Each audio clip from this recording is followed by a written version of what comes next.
ಗೆಳೆಯರೇ ನಮಸ್ಕಾರ, ಹೇಗಿದ್ದೀರಿ ಎಲ್ಲರೂ? ಗೆಳೆಯರೇ, ಕರ್ನಾಟಕ ಹೈಕೋರ್ಟಲ್ಲಿ ಮತ್ತೆ ಬೈಕ್ ಟ್ಯಾಕ್ಸಿ ವಿಚಾರಣೆ ನಿನ್ನೆ ನಡೆದಿದೆ. ಈ ಹಿಂದೆ ಏಕಸದಸ್ಯ ಪೀಠ ನೀಡಿದ್ದ ತೀರ್ಪನ್ನ ಪ್ರಶ್ನೆ ಮಾಡಿ ಮೇಲ್ಮನವಿಯನ್ನ ಬೈಕ್ ಟ್ಯಾಕ್ಸಿ ವೆಲ್ಫೇರ್ ಅಸೋಸಿಯೇಷನ್ ಮತ್ತೆ ವೈಯಕ್ತಿಕ ಬೈಕ್ ಮಾಲೀಕರಾದ ವಾರಿಕೃತಿ ಮಹೇಂದ್ರ ರೆಡ್ಡಿ ಮತ್ತು ಮಧುಕಿರಣ್ ಅವರನ್ನ ಪ್ರತಿನಿಧಿಸಿದ್ದ ಡ್ಯಾನ್ ಚಿನ್ನಪ್ಪ ಸಲ್ಲಿಸಿದ್ರು. ಅದರ ವಿಚಾರಣೆ ದ್ವಿಸದಸ್ಯ ಪೀಠದಲ್ಲಿ ನಡೀತು.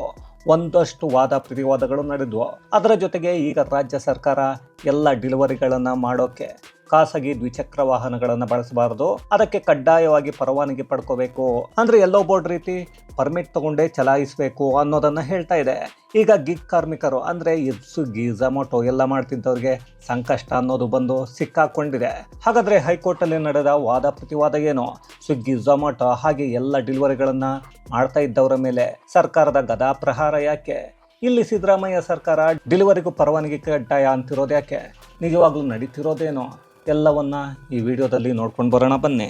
ಗೆಳೆಯರೆ, ಜೂನ್ 15ನೇ ತಾರೀಕು ಬೈಕ್ ಟ್ಯಾಕ್ಸಿಯನ್ನು ನಿಷೇಧ ಮಾಡಿ ಕರ್ನಾಟಕ ಹೈಕೋರ್ಟ್ ಏಕಸದಸ್ಯ ಪೀಠ ತೀರ್ಪನ್ನು ಕೊಟ್ಟಿತ್ತು.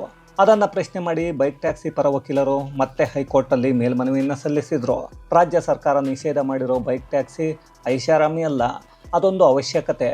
ಹೀಗಾಗಿ ಸರ್ಕಾರ ಅದನ್ನು ನಿಷೇಧ ಮಾಡೋ ಅಧಿಕಾರ ಇಲ್ಲ ಅನ್ನೋದನ್ನೇ ಅಗ್ರಿಗೇಟರ್ಗಳು, ಬೈಕ್ ಟ್ಯಾಕ್ಸಿ ಮಾಲೀಕರು ಕರ್ನಾಟಕ ಹೈಕೋರ್ಟಲ್ಲಿ ತಮ್ಮ ವಾದವನ್ನು ಮಂಡಿಸಿದ್ರು. ಬೈಕ್ ಟ್ಯಾಕ್ಸಿಗಳ ಮೇಲಿನ ರಾಜ್ಯ ಸರ್ಕಾರದ ಸಂಪೂರ್ಣ ನಿಷೇಧವನ್ನು ಪ್ರಶ್ನೆಯನ್ನು ಮಾಡಿರೋ ಅರ್ಜಿದಾರರು ಬುಧವಾರ ಈ ಬೈಕ್ ಟ್ಯಾಕ್ಸಿ ಸೇವೆ ನಗರ ಸಾರಿಗೆ ವ್ಯವಸ್ಥೆಯಲ್ಲಿ ಪ್ರಮುಖ ಪಾತ್ರವನ್ನು ವಹಿಸುತ್ತೆ ಮತ್ತು ಅಸ್ತಿತ್ವದಲ್ಲಿರೋ ಕಾನೂನು ನಿಬಂಧನೆಗಳ ಅಡಿಯಲ್ಲಿ ಕಾರ್ಯವನ್ನು ನಿರ್ವಹಿಸೋಕೆ ಅವಕಾಶವನ್ನು ಮಾಡಿಕೊಡಬೇಕು ಅನ್ನೋದನ್ನೇ ವಾದವನ್ನು ಮಂಡಿಸಿದ್ರು. ಈ ಹಿಂದೆ ರಾಜ್ಯದಲ್ಲಿ ಬೈಕ್ ಟ್ಯಾಕ್ಸಿ ಕಾರ್ಯಾಚರಣೆಗಳನ್ನು ಪರಿಣಾಮಕಾರಿಯಾಗಿ ಏಕಸದಸ್ಯ ಪೀಠ ತೀರ್ಪನ್ನು ನೀಡಿತ್ತು. ಆ ತೀರ್ಪಿನ ವಿರುದ್ಧ ಓಲಾ, ಊಬರ್, ರ್ಯಾಪಿಡೋ ಹಾಗೂ ಬೈಕ್ ಟ್ಯಾಕ್ಸಿ ಮಾಲೀಕರು ಮತ್ತು ಸಂಘಗಳು ಸಲ್ಲಿಸಿದ್ದ ಮೇಲ್ಮನವಿಗಳನ್ನು ಜಸ್ಟಿಸ್ ವಿ ಕಾಮೇಶ್ವರರಾವ್ ಮತ್ತು ನ್ಯಾಯಮೂರ್ತಿ CM ಜೋಶಿ ಅವರ ವಿಭಾಗೀಯ ಪೀಠ ನಡೆಸ್ತಾ ಇದೆ. ನಿನ್ನೆ ಬುಧವಾರ ವಿಚಾರಣೆಯ ಸಂದರ್ಭದಲ್ಲಿ ಬೈಕ್ ಟ್ಯಾಕ್ಸಿ ವೆಲ್ಫೇರ್ ಅಸೋಸಿಯೇಷನ್ ಪರ ವಕೀಲರಾದ ಶಶಾಂಕ್ ಗಾರ್ಗ್ ತಮ್ಮ ವಾದವನ್ನು ಮಂಡಿಸಿದ್ರು. ಸ್ವಾಮಿ, ಸಂಚಾರ ದಟ್ಟಣೆಯನ್ನು ಕಡಿಮೆ ಮಾಡೋ ಮತ್ತೆ ಕೊನೆಯ ಮೈಲಿ ಸಂಪರ್ಕವನ್ನು ಒದಗಿಸೋದ್ರಲ್ಲಿ ಬೈಕ್ ಟ್ಯಾಕ್ಸಿಗಳು ಅತ್ಯಗತ್ಯ ಕಾರ್ಯವನ್ನು ನಿರ್ವಹಿಸ್ತಾ ಇವೆ. ಅದರ ಜೊತೆಗೆ 2021ರ ಈ ಬೈಕ್ ಟ್ಯಾಕ್ಸಿ ಇತ್ತಲ್ಲ, ಅಂದರೆ ಎಲೆಕ್ಟ್ರಿಕ್ ಬೈಕ್ ಟ್ಯಾಕ್ಸಿ ನೀತಿಯನ್ನು ಉಲ್ಲೇಖ ಮಾಡಿ ಕರ್ನಾಟಕ ಸರ್ಕಾರ ಈಗಾಗಲೇ ಅಂತಹ ಸೇವೆಗಳಿಗೆ ಅಡಿಪಾಯವನ್ನು ಹಾಕಿದೆ. ಇದೇ ಸರ್ಕಾರ ಅಡಿಪಾಯವನ್ನು ಹಾಕಿ ಈಗ ಮತ್ತೆ ಅದನ್ನು 2024ರಲ್ಲಿ ಆಟೋ ಚಾಲಕರ ಒತ್ತಾಯಕ್ಕೆ ಮಣಿದು ರಾಜಕೀಯವಾಗಿ ನಿಷೇಧವನ್ನು ಮಾಡಿದೆ. ಬೆಂಗಳೂರಲ್ಲಿ ಬೈಕ್ ಟ್ಯಾಕ್ಸಿಗೆ ಅನುಮತಿ ಕೊಟ್ಟಿರೋದನ್ನು ವಿರೋಧಿಸಿ ಶಿಫಾರಸು ಮಾಡಿದ್ದ 2019ರ ತಜ್ಞರ ಸಮಿತಿಯ ವರದಿಯನ್ನು ಎತ್ತಿ ತೋರಿಸಿದ್ರು. ಆ ವರದಿಯನ್ನ ನಂತರ ಈ ಬೈಕ್ ನಿಯಮಗಳಿಂದ ಅಮಾನ್ಯವನ್ನ ಈ ಸರ್ಕಾರಗೊಳಿಸಿದೆ. ಅದನ್ನ ಹೇಗೆ ಹಠಾತ್ತನೆ ಹಿಂದಕ್ಕೆ ತಗೊಳ್ತಾರೆ? ರಾಜ್ಯ ಸರ್ಕಾರ ದರಗಳನ್ನು ನಿಗದಿ ಮಾಡೋ ಅಧಿಕಾರವನ್ನು ಹೊಂದಿದೆ ಅಷ್ಟೇ, ಬ್ಯಾನ್ ಮಾಡೋ ಅಧಿಕಾರ ಯಾರಿಗೂ ಇಲ್ಲ. ಆ ರೀತಿ ನೋಡಿದರೆ ಬೈಕ್ ಟ್ಯಾಕ್ಸಿ ದರ ಪ್ರತಿ ಕಿಲೋಮೀಟರ್ಗೆ ಕೇವಲ 8 ರೂಪಾಯಿ ಮಾತ್ರ ಇದೆ. ಅದರಲ್ಲೂ ಮುಖ್ಯವಾಗಿ ಜನದಟ್ಟಣೆ ಇರೋ ಜಾಗಗಳಿಗೆ ಕಾರುಗಳು, ಆಟೋಗಳು, ಆಂಬ್ಯುಲೆನ್ಸ್ಗಳು ಹೋಗಲಿಕ್ಕೆ ಆಗದ ಸ್ಥಳಗಳನ್ನು ತಲುಪೋಕೆ ಇರೋ ಏಕೈಕ ಸಾರಿಗೆ ಕೇವಲ ಬೈಕ್ ಟ್ಯಾಕ್ಸಿ ಅನ್ನೋದನ್ನು ಗಾರ್ಗ್ ಹೇಳಿದರು. ಇನ್ನು ವಾರಿಕೃತಿ ಮಹೇಂದ್ರ ರೆಡ್ಡಿ ಮತ್ತು ಮಧುಕಿರಣ್ ಅನ್ನೋ ಬೈಕ್ ಮಾಲೀಕರ ಪರ ವಕೀಲರಾದ ಡ್ಯಾನ್ ಚಿನ್ನಪ್ಪ, ಅಂದರೆ ಇಲ್ಲಿ ಹೆಸರು ಮಾತ್ರ ಬೈಕ್ ಟ್ಯಾಕ್ಸಿ ಮಾಲೀಕರದ್ದು, ಆದರೆ ಡ್ಯಾನ್ ಚಿನ್ನಪ್ಪ ವಾದವನ್ನು ಮಾಡ್ತಾ ಇರೋದು ರ್ಯಾಪಿಡೋ ಬೈಕ್ ಟ್ಯಾಕ್ಸಿ ಪರವಾಗಿ. ಅವರು ಕೂಡ ಅವರ ವಾದವನ್ನು ಮಂಡಿಸಿದ್ರು. ಸ್ವಾಮಿ, ಮೋಟಾರ್ ಕಾಯ್ದೆಯಲ್ಲಿ ವಾಹನಗಳನ್ನಾಗಿ ದ್ವಿಚಕ್ರಗಳನ್ನು ನೋಂದಾಯಿಸೋಕೆ ಅವಕಾಶ ಇದೆ. ಹೀಗಿದ್ದಾಗ ಬೈಕ್ ಟ್ಯಾಕ್ಸಿಯನ್ನು ಯಾಕೆ ನೋಂದಾಯಿಸಿಲ್ಲ? ಯಾಕೆ ಬ್ಯಾನ್ ಮಾಡ್ತೀವಿ ಅಂತಿದೆ ಸರ್ಕಾರ? ಈ ರಾಜ್ಯ ಸರ್ಕಾರಕ್ಕೆ ಏನಾಗಿದೆ? ಮತ್ತೆ ಬೈಕ್ ಟ್ಯಾಕ್ಸಿಗೆ ಕ್ಯಾರೇಜ್ ಪರವಾನಗಿಯನ್ನು ಅಂದರೆ ಪರ್ಮಿಟ್ ಕೊಡೋದಕ್ಕೆ ಆಗಲ್ಲ ಅನ್ನೋದನ್ನು ಸರ್ಕಾರ ಹೇಳೋಕೆ ಬರಲ್ಲ. ದ್ವಿಚಕ್ರ ವಾಹನಗಳಿಗೆ ಒಪ್ಪಂದ ಸಾಗಣೆ ಪರವಾನಗಿಗಳನ್ನು ಹಂತ ಹಂತವಾಗಿ ರಾಜ್ಯ ಸರ್ಕಾರ ರದ್ದುಗೊಳಿಸ್ತಾ ಇದೆ.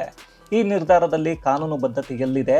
ಯಾವುದೇ ವೃತ್ತಿಯನ್ನು ಅಭ್ಯಾಸ ಮಾಡೋ ಅಥವಾ ಉದ್ಯೋಗವನ್ನು ನಡೆಸೋ ಹಕ್ಕನ್ನು ಖಾತರಿಪಡಿಸೋ ಸಂವಿಧಾನದ 19(1) ವಿಧಿಯನ್ನು ಉಲ್ಲೇಖ ಮಾಡಿದ್ರು. ಬೈಕ್ ಟ್ಯಾಕ್ಸಿಗಳಿಗೆ ಅನುಮತಿ ನೀಡಿದರೆ ರಾಜ್ಯ ಸರ್ಕಾರ ನಿರಂಕುಶವಾಗಿ ಪರವಾನಗಿಗಳನ್ನು ನಿರಾಕರಿಸೋಕೆ ಆಗಲ್ಲ. ಆ ರೀತಿ ಮಾಡಿದರೆ ಮೂಲಭೂತ ಹಕ್ಕುಗಳ ಉಲ್ಲಂಘನೆ ಆಗುತ್ತೆ. ಅಗ್ರಿಗೇಟರ್ ನಿಯಮಗಳು ಏನಿವೆ ಅವುಗಳು ಬೈಕ್ ಟ್ಯಾಕ್ಸಿಗಳ ಕಾರ್ಯಾಚರಣೆಯನ್ನು ಅನುಮತಿಸುತ್ತವೆ. ಆದರೆ ಈ ರಾಜ್ಯ ಸರ್ಕಾರ ಬೈಕ್ ಟ್ಯಾಕ್ಸಿಗಳಿಗೆ ಕಾನೂನುಬದ್ಧವಾಗಿ ಪರವಾನಗಿಯನ್ನು ನೀಡಬೇಕು. ಅದನ್ನು ಬಿಟ್ಟು ಆ ಬೈಕ್ ಟ್ಯಾಕ್ಸಿ ಚಾಲಕರ ಜೀವನೋಪಾಯ ಮತ್ತು ಅವರು ದುಡಿಯೋದನ್ನು ತಡೆಯೋ ಅಧಿಕಾರ ಇವರಿಗೆ ಕೊಟ್ಟವ್ರು ಯಾರು? ಆರ್ಥಿಕ ಬೆಳವಣಿಗೆಯಿಂದ ನಗರದ ಜನಸಂದಣಿ ಹೆಚ್ಚಾಗ್ತಾ ಇದೆ. ಹಿಂಗಿದ್ದಾಗ ಕೇವಲ ಬೈಕ್ ಟ್ಯಾಕ್ಸಿಗಳು ಸರಿ ಇಲ್ಲ ಅಂತ ದೂಷಿಸೋದು ಅನ್ಯಾಯ. ಹೆಚ್ಚು ಜನರು ಅಂದರೆ ಅದು ಹೆಚ್ಚಿನ ವಾಹನಗಳು, ಆಗ ಹೆಚ್ಚು ಹೆಚ್ಚು ಟ್ರಾಫಿಕ್ ಆಗೇ ಆಗತ್ತೆ. ಅದಕ್ಕೆಲ್ಲ ಬೈಕ್ ಟ್ಯಾಕ್ಸಿಯೇ ಕಾರಣ ಅಲ್ಲ.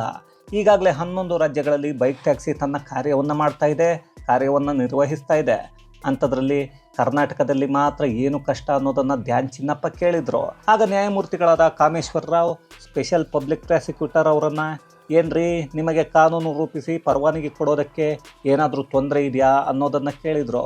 ಜೊತೆಗೆ ಇದಕ್ಕೆ ಕಾನೂನನ್ನು ತಗೊಂಡು ಬರೋಕ್ಕೆ ಮೊದಲೇ ಏಕಸದಸ್ಯ ಪೀಠ ಹೇಳಿತ್ತು, ಅದನ್ನು ನೀವ್ಯಾಕೆ ಮಾಡಿಲ್ಲ ಅನ್ನೋದನ್ನು ಕೇಳಿದ್ದಾರೆ. ಇದಕ್ಕೆಲ್ಲ ಉತ್ತರವನ್ನು ಸರ್ಕಾರಿ ಪರ ವಕೀಲರು ಜುಲೈ 2ನೇ ತಾರೀಕು ನೀಡಬೇಕಾಗತ್ತೆ. ಯಾಕಂದರೆ ಈ ವಿಚಾರಣೆ ಜುಲೈ 2ನೇ ತಾರೀಕಿಗೆ ಈಗಾಗಲೇ ಮುಂದೂಡಲಾಗಿದೆ. ಗೆಳೆಯರೆ, ಇಲ್ಲಿ ಈಗ ಧ್ಯಾನ್ ಚಿನ್ನಪ್ಪ ವಾದವನ್ನು ಮಂಡಿಸ್ತಾ ಇರೋದು ಎಲ್ಲೋ ಬೋರ್ಡ್ಗೆ ಪರವಾನಗಿ ಕೊಡಿ ಅಂತ. ಅಂದರೆ ಕಾರ್ ಆಟೋಗಳ ಹಾಗೆ ಬೈಕ್ ಟ್ಯಾಕ್ಸಿಯನ್ನು ಓಡಿಸೋಕೆ ಪರ್ಮಿಟ್ ಕೊಟ್ಟು ಪರ್ಮಿಷನ್ ಕೊಡಿ, ಅದಕ್ಕೆ ಕಾನೂನು ಮಾಡಿ. ಅದನ್ನು ಬಿಟ್ಟು ಬ್ಯಾನ್ ಮಾಡೋಕ್ಕೆ ಅಧಿಕಾರ ಅನ್ನೋದು ಈ ರಾಜ್ಯ ಸರ್ಕಾರಕ್ಕೆ ಇಲ್ಲ. ಅದಕ್ಕೆ ಸರಿಯಾದ ಕಾರಣವನ್ನು ಇವರು ಕೊಟ್ಟಿಲ್ಲ. ಅವರು ಕೊಟ್ಟಿರೋ ಕಾರಣ ಯಾರೂ ಕೂಡ ಒಪ್ಪಿಕೊಳ್ಳೋ ಹಾಗೂ ಇಲ್ಲ. ಇಲ್ಲಿ ಒಂದು ಕಡೆ ಬೈಕ್ ಟ್ಯಾಕ್ಸಿ ಕುರಿತು ವಿಚಾರಣೆ ನಡೀತಾ ಇದೆ, ಮತ್ತೊಂದು ಕಡೆ ರಾಜ್ಯ ಸರ್ಕಾರ ಮತ್ತೊಂದು ಎಡವಟ್ಟನ್ನು ಮಾಡಿಕೊಂಡಿದೆ. ಒಳಗೆ ಮಾಡಿದ ಗಳಿಗೆ ಸಿದ್ಧ ಅನ್ನೋ ಹಾಗೆ ಸಿದ್ದು ಸರ್ಕಾರ ಮತ್ತೊಂದು ಬರೆಯನ್ನು ಡೆಲಿವರಿ ಬಾಯ್ಸ್ ಮೇಲೆ ಎಳೆಯೋಕೆ ಹೊರಟಿದೆ. ಅದೇನೆಂದರೆ, ಯಾವುದೇ ಡೆಲಿವರಿ ಮಾಡಬೇಕು ಅಂದರೂ ಬೈಕ್ ಟ್ಯಾಕ್ಸಿಗೆ ಪರವಾನಗಿ ಕಡ್ಡಾಯ, ಅದನ್ನು ಪಡೀಲೇಬೇಕು ಅನ್ನೋ ಕಾನೂನನ್ನು ಮಾಡೋಕ್ಕೆ ಹೊರಟಿದೆ. ಅಲ್ಲಿಗೆ ಇನ್ನು ಮುಂದೆ ಸ್ವಿಗ್ಗಿ, ಝೊಮ್ಯಾಟೊ ಎಲ್ಲವನ್ನು ಮಾಡ್ತಾ ಇದ್ದವರಿಗೆ ಕಬ್ಬಿಣದ ಕಡಲೆ ಆಗ್ತಾ ಇದೆ. ಅಲ್ಲ ರೀ, ಬೈಕ್ ಟ್ಯಾಕ್ಸಿ ಏನೋ ಒಂದು ರೀಸನ್ ಕೊಟ್ಟಿದ್ರು, ಅದು ಕೂಡ ಧ್ಯಾನ್ ಚಿನ್ನಪ್ಪ ಅವರ ವಾದವನ್ನು ನೋಡ್ತಾ ಇದ್ರೆ ಪರ್ಮಿಟ್ ಕೊಡಿ ಅಂತಿದ್ದಾರೆ. ಅಲ್ಲಿಗೆ ಮುಂದಿನ ದಿನಗಳಲ್ಲಿ ಎಲ್ಲೋ ಬೋರ್ಡ್ ಬೈಕ್ ಟ್ಯಾಕ್ಸಿ ಕರ್ನಾಟಕದಲ್ಲಿ ರಸ್ತೆಗೆ ಇಳಿಯೋದು ಗ್ಯಾರಂಟಿ ಅನ್ನಿಸ್ತಾ ಇದೆ. ಅಂಥದ್ರಲ್ಲಿ ಈಗ ಡೆಲಿವರಿ ಮಾಡೋಕ್ಕೂ ಪರವಾನಗಿ ತಗೊಳ್ಳಿ ಅಂದರೆ ಅದು ಹೇಗ್ರಿ ಸಾಧ್ಯ? ಆಯಿತು, ಫುಡ್ ಡೆಲಿವರಿ, ತರಕಾರಿ ಡೆಲಿವರಿ ಮಾಡೋಕ್ಕೂ ಎಲ್ಲೋ ಬೋರ್ಡ್ ಮಾಡಬೇಕು ಅನ್ನೋ ಸರ್ಕಾರದ ನಿರ್ಧಾರವನ್ನು ನೋಡ್ತಾ ಇದ್ರೆ ಈ ಸರ್ಕಾರದ ಬಂಡವಾಳ ಅದೆಲ್ಲಿಗೆ ಬಂದಿದೆ ಅನ್ನೋದನ್ನು ಯೋಚನೆ ಮಾಡಿ. ಅದೇ ರೀ, ತೀರ್ಕೊಂಡು ತಿನ್ನೋನ್ನ ಹಿಡ್ಕೊಂಡು ಅದೇನೋ ಮಾಡಿದ್ರಂತೆ ಅನ್ನೋ ಥರ ಆಗೋಗಿದೆ ಈ ಸಿದ್ದರಾಮಯ್ಯ ಸರ್ಕಾರದ ಕತೆ. ಒಟ್ಟಿನಲ್ಲಿ ಸರ್ಕಾರ ಅದೆಲ್ಲಿಂದ ಆಗುತ್ತೋ ಅಲ್ಲೆಲ್ಲ ಕಿತ್ತುಕೊಳ್ಳೋಕೆ ಶುರು ಮಾಡಿದೆ. ಇದು ತೋರಿಸ್ತಾ ಇದೆ ಈಗಿನ ಸರ್ಕಾರದ ಪರಿಸ್ಥಿತಿ ಏನಾಗಿದೆ ಅನ್ನೋದನ್ನು.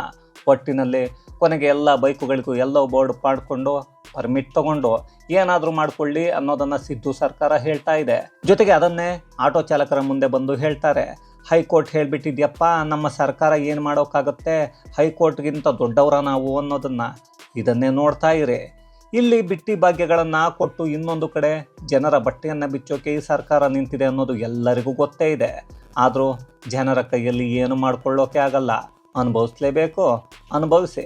ಇನ್ನೊಂದು ಕಡೆ ಒಂದು ಸರ್ವೆ ಹೇಳ್ತಾ ಇದೆ, ಕಳೆದ 10 ದಿನಗಳಿಂದ ಅಂದರೆ ಬೈಕ್ ಟ್ಯಾಕ್ಸಿ ನಿಷೇಧ ಆದಾಗಿಂದ ಬೆಂಗಳೂರಲ್ಲಿ ಸುಮಾರು 18% ಟ್ರಾಫಿಕ್ ದಟ್ಟಣೆ ಜಾಸ್ತಿ ಆಗಿದೆ ಅಂತ. ಇದಕ್ಕೂ ಕಾರಣ ಆಟೋ ಚಾಲಕರು ಅನ್ನೋದನ್ನು ಆ ವರದಿ ಹೇಳ್ತಾ ಇದೆ. ಯಾಕಂದರೆ ಆಟೋ ಚಾಲಕರು ಪೀಕ್ ಅವರ್ಸಲ್ಲಿ ಆಟೋ ಚಾಲನೆಯನ್ನು ಸರಿಯಾಗಿ ಮಾಡ್ತಾ ಇಲ್ಲ. ಇನ್ನೊಂದಷ್ಟು ಚಾಲಕರು ಕರೆದರೂ ಬರ್ತಾ ಇಲ್ಲ, ಬುಕ್ ಮಾಡಿದ್ರು ಅದನ್ನು ಅಕ್ಸೆಪ್ಟ್ ಮಾಡ್ತಾ ಇಲ್ಲ ಅನ್ನೋ ವರದಿಗಳು ಬರ್ತಾ ಇವೆ. ಇದೆಲ್ಲವನ್ನು ನೋಡಿಯೇ ಹೈಕೋರ್ಟ್ ವಿಭಾಗೀಯ ಪೀಠ ಮುಂದೆ ತೀರ್ಪನ್ನು ಕೊಡಬಹುದು. ಯಾಕಂದರೆ ಇಲ್ಲಿ ಆಟೋ ಚಾಲಕರು ಮಾಡ್ತಾ ಇರೋ ಎಡವಟ್ಟುಗಳು ಅವರಿಗೆ ಮುಳ್ಳಾದರೂ ಅಚ್ಚರಿ ಪಡಬೇಕಾಗಿಲ್ಲ. ಅದರಲ್ಲೂ ನಿನ್ನೆ ನ್ಯಾಯಮೂರ್ತಿಗಳ ಮುಂದೆ ಈ ವಿಚಾರ ಕೂಡ ಚರ್ಚೆಗೆ ಬಂದಿದೆ. ನ್ಯಾಯಮೂರ್ತಿಗಳೇ ಅವರ ಮೊಬೈಲನ್ನು ತಗೊಂಡು ಆ್ಯಪಲ್ಲಿ ಚೆಕ್ ಮಾಡಿದ್ದಾರೆ, ಎಷ್ಟೆಷ್ಟು ಅಮೌಂಟ್ ಬರ್ತಾ ಇದೆ, ಯಾವ್ಯಾವ ರೈಡಿಗೆ, ಎಷ್ಟು ಕಿಲೋಮೀಟರ್ಗೆ ಅನ್ನೋದನ್ನು. ಹಾಗಾಗಿ ಏನಾಗುತ್ತೆ ಅನ್ನೋದನ್ನು ಮುಂದೆ ಕಾದು ನೋಡಬೇಕು.